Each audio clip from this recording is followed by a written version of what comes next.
Welcome to Lesson 25.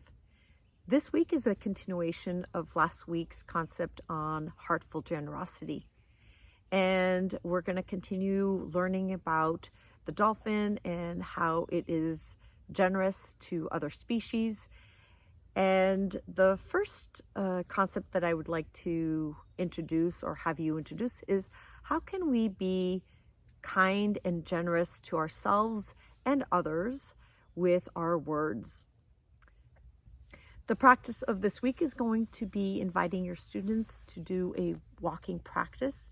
So walking like barracudas and at the same time being heartful like dolphins.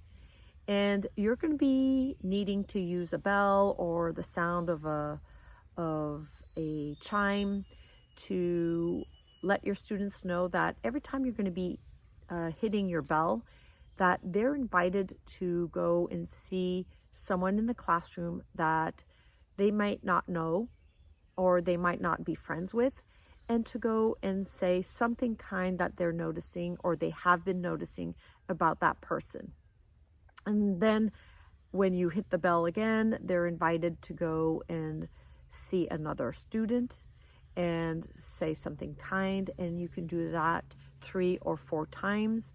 Then invite your students to slowly swim back to their seats, and then reflect on how did it feel to say something kind to another person or to be generous with our words about someone else or to someone else.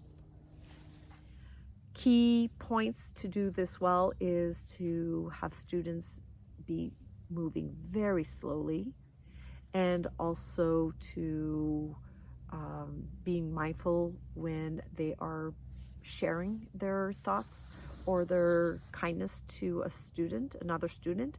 And that might be having them look in the eyes, have a smile on their face, and mean what they really are wanting to wish for someone else.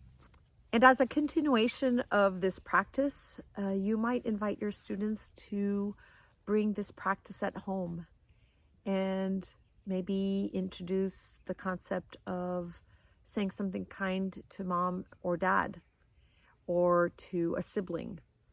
And the next day, invite your students to prompt your students to ask if they remembered to do the practice of saying something kind to a family member. So have fun, and I'll see you next week for another adventure of InnerU. Bye-bye.